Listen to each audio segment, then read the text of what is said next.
Greetings! I will now introduce to you the Philippine literary period. Let's go first to the pre-Spanish period. Here are the date covered and description of pre-Spanish period. The date covered by pre-Spanish period is 1565. And this is how we'll describe the pre-Spanish period. Pre-Hispanic or pre-Spanish, it pertains to a period in a particular nation's history that was not yet colonized by Spain. The word pre, which means before, and the adjective Hispanic, which is characteristic of or derived from Spain or Spanish-speaking nations. In the phrase pre-Hispanic Philippines, pre-Hispanic is the adjective, while Philippines is the proper noun. Looking into the term more closely, the adjective pre-Hispanic is composed of two words, the prefix pre, meaning before, and the adjective Hispanic, which relates to, is characteristic of, or derived from Spain or Spanish-speaking nations. Some of the literary genres are folk tales. Folk tales are made-up stories about life, adventure, love, horror, and humor, which are derived lessons about life. We also have folk songs.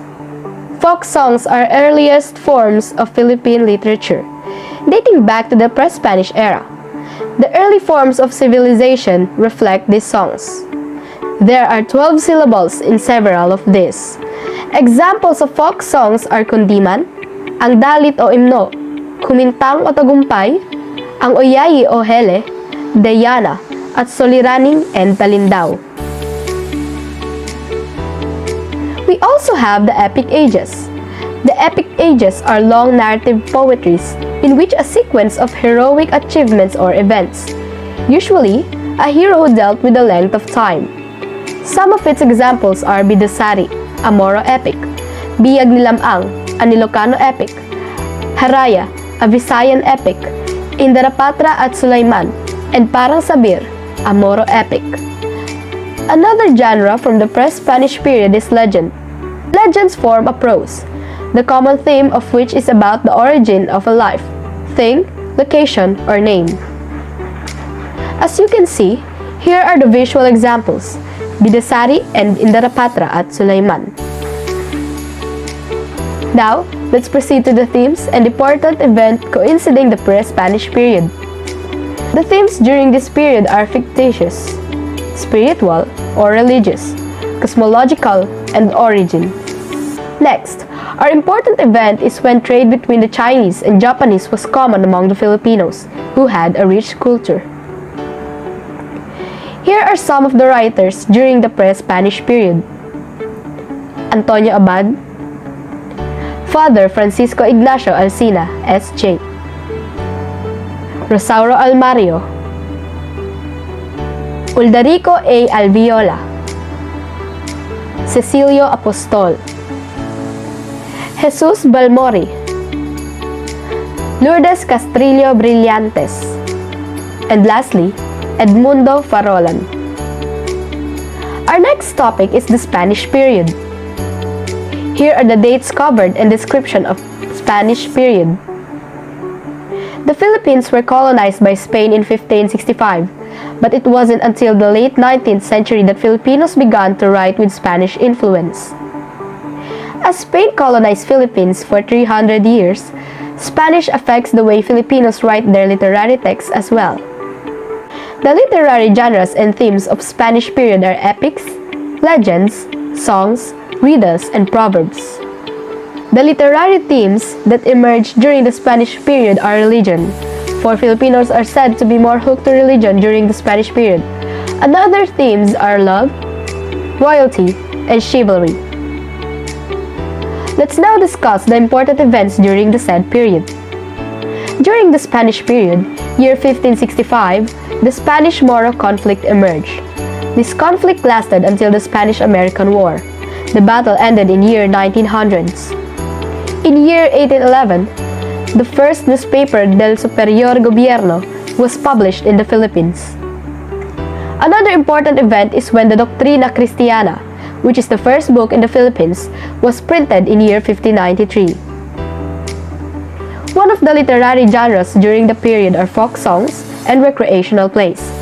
Some of the important folk songs during the Spanish period are Leron Leron Sinta, a Tagalog folk song, Sarong Banggi, a folk song from Bicol, Ating Kupong Sing Sing, a Kapampangan folk song, Dandansoy, a Bisaya folk song, and Pamolinawen, an Ilocos folk song. Examples of recreational plays during the period are the Moro Moro, the Sainet, the Balagtasan, the Senakulo, Panunuluyan, Lagaylay, Karagatan, the Dungaw, the Zarzuela, Salubong, Tibay, Duplo, and Carillo. Another genre from this period are epic poems. Some of the Spanish period's epic poems are Florante at Laura by Francisco Balagtas and Ibong Adarna by Jose de la Cruz. We'll now name the important writers during the Spanish period: Francisco Baltazar, Jose Rizal, Gregorio de Jesus, and Leona Florentino. As you can clearly see, these are the visuals for Florante at Laura and Ibong Adarna. The important event in the Philippines that happened during Spanish period is when Miguel Lopez de Legazpi arrived in Mexico and made the first Spanish settlement in Cebu in year 1565. I'll now discuss the period of Enlightenment, year 1872 to 1898. Here's the description for period of Enlightenment. The Filipino spirit was reawakened after 300 years of passivity under Spanish colonial rule when three priests, Gomez, Burgos, and Zamora, were guillotined without adequate evidence of guilt. On February 17th, this happened. This was strengthened by the spirit of liberalism that came with the opening of the Philippines to foreign trade and the arrival of a liberal leader in the form of Governor Carlos Maria de la Torre. The Spaniards were powerless to form the Filipinos from rising up in revolt. The formerly devout attitude gave way to nationalism, and Filipinos wanted changes in both the government and the church. Here are the dates covered of the period of Enlightenment and another description. The dates covered by the period of Enlightenment are years 1862 to 1898. The propaganda movement. Jose Rizal, Marcelo del Pilar, Graciano Lopez Haina, Antonio Luna, Mariano Ponce, Jose Maria Panganiban, and Pedro Paterno were among the intellectual middle-class leaders who drove this movement. I'll introduce to you the important writers during the period of Enlightenment and their works. Jose Rizal or Jose Protasio Rizal Mercado Alonzo y Riolonda was born on June 19, 1861 at Calamba, Laguna. His first teacher was his mother Teodora Alonzo. He studied at the Ateneo de Manila, started medicine at the University of Santo Tomas, and finished at the Universidad Central. These are the books of Jose Rizal: No Limit Tangere, El Filibusterismo, Mi Ultimo Adios or My Last Farewell, Sobre la Indolencia de los Filipinos, and A la Juventud Filipina or the Filipino Youth. Next is Marcelo H. del Pilar.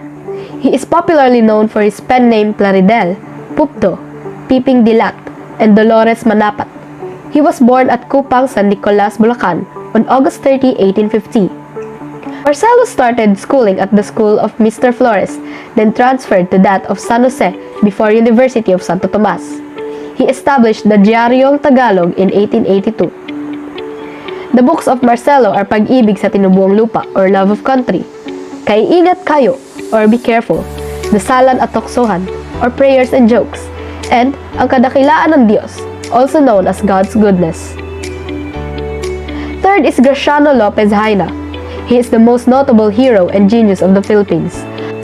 Born on December 18, 1856, and died on January 20, 1896, the pride of Halo Iloilo. Haina's popular works are Ang Fray Botod or Friar Botod, La Hija del Fraile or The Child of the Friar, Talumpating Pagunita kay Columbus or An Oration to Commemorate Columbus, and Honor del Presidente Moraita de la Asociación Hispano-Filipino and La Solidaridad. Fourth is Antonio Luna. Luna was a pharmacist, was banished by the Spaniards to Spain, joined the propaganda movement and contributed his writings to La Solidaridad. His pen name was Tagailog. died at the age of 33 in June 1899. The written works of Antonio Luna are Noche Buena, Se Divierten or How They Diverted Themselves, La Tertulia Filipina or a Filipino Conference or Feast, Por Madrid or For Madrid, and La Casa de Huéspedes or The Landlady's House. Fifth is Mariano Ponce. He was an editor-in-chief, biographer, and researcher of the propaganda movement. Used Tikbalang, Kalipulaco, and Naning as pen names. Ponce's works are mga alamat ng Bulacan or Legend of Bulacan, Pagpugot kay Longinos or The Beheading of Longinos, Sobre Filipinos or About the Filipinos, and Ang Mga Pilipino sa Indochina or The Filipinos in Indochina. Lastly is Jose Maria Panganiban y Enverga. His pen name was Jomapa. He's also known for having a photographic mind. He was a member of a number of movements for the country. Some of his works are Ang Lupang Tinubuan or My Native Land, and Ang Aking Buhay or My Life, Su Plano de Estudio or Your Study Plan, and El Pensamiento or The Thinking. Here are the visuals of La Solidaridad and No Limitangere. The period of Enlightenment themes are reason, nature, happiness, liberty, and freedom. The literary genres during this period are novel, autobiography, essay, and verse form. The important event of this period is when Emilio Aguinaldo declared independence. Now, let's get to know the literature of the Philippines during the American regime. The dates covered of this period are 1898 to 1944. This is the description of the American regime. Our flag was hoisted on June 12, 1898. General Emilio Aguinaldo was elected as the first president of the Philippine Republic. Also, the Phil-American War resulted to the defeat of General Miguel Malvar in 1903. Many people started writing again and the nationalism of the people remained undaunted. The important works and writers of this period are newspapers like El Nuevo Dia or The New Day established by Sergio Osmeña, El Grito del Pueblo or The Call of the Nation established by Pascual Poblete, El Renacimiento or The Rebirth founded by Rafael Palma.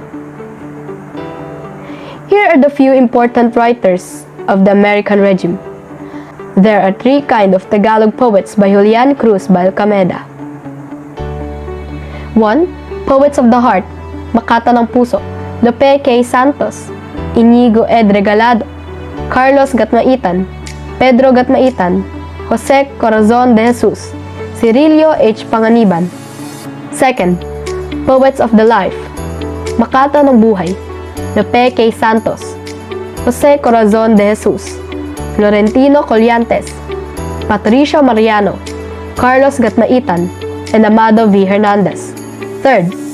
Poets of the Stage, Makata ng Tanghalan, Aurelio Tolentino, Severino Reyes, and Tomas de Migio. Another important works and writers from the American regime are Jose Corazon de Jesus, who wrote Ang Isang Punong Kahoy at Tari. Amado V. Hernandez, who wrote Isang Dipang Langit, Bayang Malaya, Ang Panday, and Munting Lupa, Luha ng Buhaya. Valeriano Hernandez de la Peña, who wrote Nena at Neneng. Patricio Mariano Ninay, who wrote Anak ng Dagat. Inigo Ed Regalado, who wrote Madaling Araw, Kung Magmahal ang Dalaga, Ang 14 na Awa, and May Pagsintang Walang Puso. Next, Severino Reyes, who wrote Walang Sugat. Aurelio Tolentino, who wrote Kahapon, Ngayon at Bukas. Juan Abad, who wrote Tanikalang Ginto. Here are the visuals of Isang Dipang Langit and Kahapon, Ngayon at Bukas. The literary themes of the American regime are love of country and longings for independence. The literary genres of American regime are news, reporting, poetry, essay, stories, plays, and novels. The important event from this period is when the Philippines public schools with English as the language of instruction are being opened. Another period we'll tackle is the Japanese period. The dates covered of the Japanese period are years 1941 to 1945. Philippine literature in English came to a halt. This led to all newspapers not to be circulated in the community except for Tribune and Philippine Review. The weekly Liwayway was placed under strict surveillance until it was managed by a Japanese named Ishiwara. In other words, Filipino literature was given a break during this period. Many wrote plays, poems, short stories, etc. Topics and themes were often about life in the provinces. The literary genres during the Japanese period are dramas. The drama experienced a lull during the Japanese period because movie houses showing American films were closed. Many of the plays were reproductions of English plays to Tagalog. Next are poetries like haiku, tanaga, and karaniwang anyo or usual form. The usual literary themes during the period are nationalism, country, love, life in barrios, faith, religion, and arts. The important events during this period is when Japanese government established a military administration over the Philippines, improved infrastructure in the Philippines, major arterial highways, bridges, airports, railways, and ports.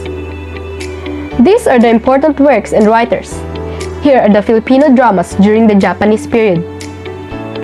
1. Panday Pira by Jose Maria Hernandez. 2. Sa Pula, sa Puti by Francisco Soc Rodrigo. 3.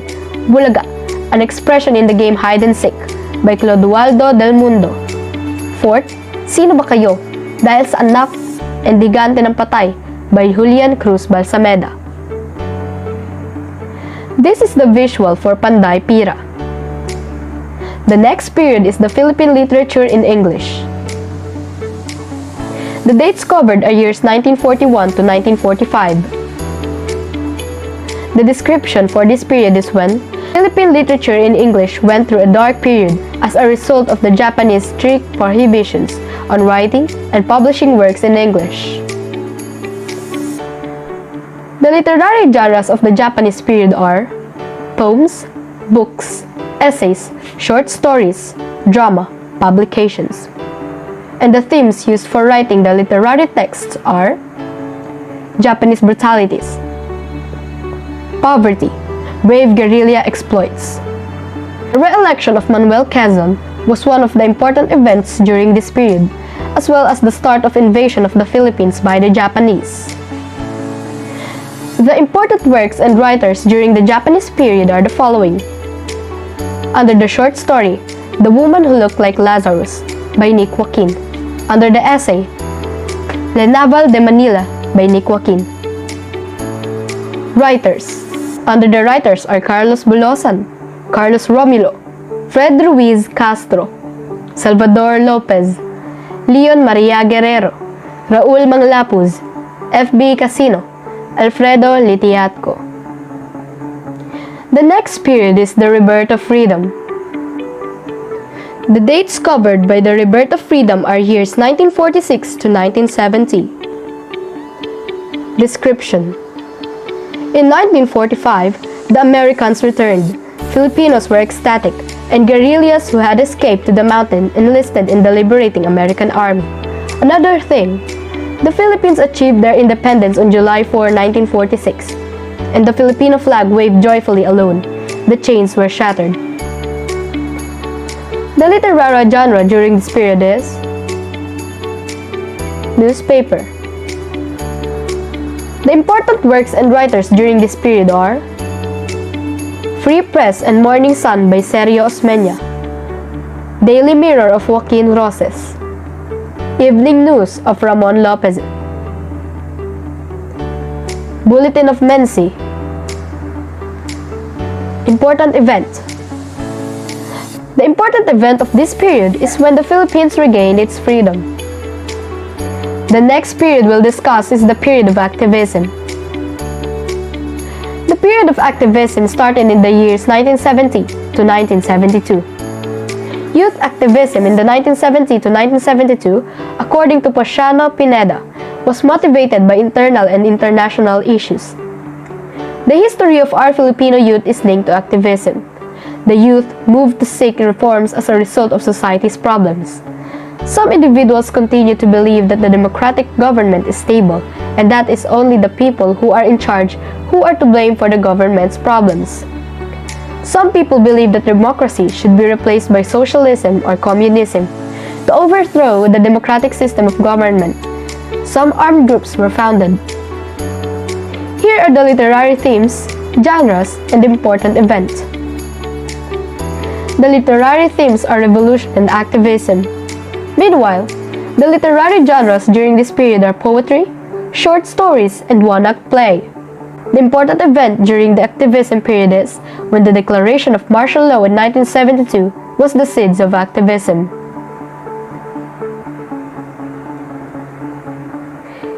Here's the list of important works as well as the writers. Number 1. Rage and Ritual, Sit-Sit sa Kuliglig by Rolando Tino. Number 2. Mga Dugoang Placard by Rogelio Mangahas. Number 3. Liwayway, Bulaklak, Tagumpay and Home Life by Efren Abueg. Number 4. 5 Poems by Wilfredo Pacua Sanchez. Number 5. The Archipelago by Cirilio F. Bautista. Number 6. Age of Prometheus by Jesus T. Peralta. Number 7. Grave for Blue Flower by Jesus T. Peralta. Number 8. The Boxes by Rolando Tino. Number 9. The Renegade by Elsa Martinez Coscoluela. Number 10. Operation Pacification by Alfredo O. Cuenco. The another period we'll talk about is the period of New Society. The dates covered by the New Society are dates September 21, 1972 to year 1980. Description: the New Society attempted to put an end to writings that had negative impact on people's morals. The New Society attempted to put an end to pornography and other publications that had a negative impact on people's morals. Reporting on economic success, discipline, culture, tourism, and other such topics was more prioritized than reporting on murders, robberies, and rape. The genres during the New Society are plays, magazines, newspapers, comics, films, essays, debates, poetries, short stories, novels, books, and songs. The themes during the New Society are Green Revolution, drug addiction, family planning, pollution, proper nutrition, environment, patience, and native culture. The declaration of martial law and the death of Fernando Amorsolo are two of the important events that took place during this period. The important works during this period are songs, films, newspapers, plays, magazines, and comics. Examples of a song during this period is Anak by Freddy Aguilar.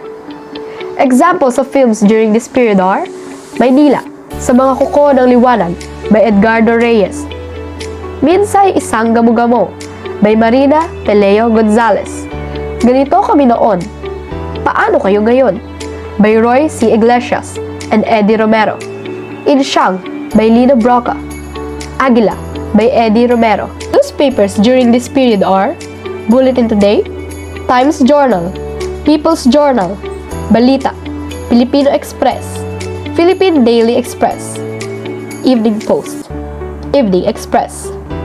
Plays during this period are Cenaculo, Zarzuela, and Bayoka of the Muslims. Magazines during this period are Kislap, Bulaklak, Extra Hot, Jingle Sensation, and Liwayway. Comics during this period are Filipino, Extra, Love Life, Hiwaga, Classic, Espesyal. These are the visuals for Maynila, Sa Mga Kuko ng Liwanag, and Minsay Gamo-Gamo. The following are the important writers of the period of the New Society: Ponciano Pineda, Aniceto Silvestre, Jose Garcia Revelo, Bienvenido Ramos, Vicente Di Masalang, Sir Lopez Francisco, Pelagio Sulit Cruz, Freddy Aguilar, Jose Marichan, Tito, Vic, and Joey. Now, let's move on to the period of the Third Republic. The dates covered of this period are from year 1961 to year 1985. Former President Marcos called the Philippines the new Republic of the Philippines as they became a new nation. Martial law was finally lifted on January 2, 1981, after 10 years of military rule and certain improvements in Filipino society that began under the new society. The literary themes during the Third Republic are grief, poverty, aspirations for freedom, love of God, country, and fellow men. And the genres during this period are poem, songs, prose, fables, romantic, and revolutionary. I now present to you the important works and the writers during the period of the Third Republic. Plays for Children by James B. Ruther, S.J. Storytelling for Young Children, Jose Edgardo by Peggy Cormanuel. Gatan and Talao by Jaime Alipit Montero. The King's Code by Babeth Lolarga. The Emperor, New Underwear by Maynardo A. Macaraig. And for the second to the last period, the Post-EDSA I Revolution. The dates covered of the Post-EDSA I Revolution are years 1986 to 1995. During these years, new writing techniques and approaches are developed. The literary genres during this period are short stories, essays, poetries, newspapers, songs, speeches, dramas, films, and novels. Next, for the themes are nationalism, love, violence, power, poverty, human rights violations. As for the important event, from the period's name itself, this period served as the beginning of the 1896 People Power EDSA Revolution. Now here are the genres, works, and writers during the said period. Under the poems are A Grain of Dreams by Domingo Landicho, Tula sa Sanaysay by Lilia Quindosa Santiago, Skin, Voices, Faces by Danton Reboto, In a Floating World by Marjorie Evasco, Lihim ni Pinay mula sa Brunei by Ruth Elinia Babanglo. Next, under the short stories are Ang Pinakahuling Kwento ni Huli by Lilia Quindosa Santiago, The Execution by Charleson Ong, and Gay Love by Honorio de Dios. Next, under the novels are The Blue Angel, White Shadow by Charleson Ong, Killing Time in a Warm Place by Jose Dalisay, and Kabilang sa Mga Nawawala by Ricardo Lee. Third, under the songs, Bayan Ko, written by Jose Corazon de Jesus and music by Constancio de Guzman. Handog ng Pilipino by Jim Paredes, and Magkaisa by Tito Soto, Ernie de la Peña, Homer Perez. Lastly, under the film is Ora Pro Nobis by Lino Broca, and the important writer during the Post-EDSA I is Lilia Quindosa Santiago. Here are the visuals for Blue Angel, White Shadow, and Ora Pro Nobis. For our last period, I introduce to you 21st century. The dates covered by the 21st century are years 2001 to 2100. Description: the term literature of the 21st century refers to new works written in the last decade. It is written by contemporary authors and reflects a technological culture. It may deal with current subjects or issues. It frequently defies the rules of traditional writing. The genres during the 21st century are illustrated novels, digifiction, graphic novel, manga, doodle fiction, text talk novels, chick literature, flash fiction, creative non-fiction, science fiction, blog, hyperpoetry, mobile phone text tula.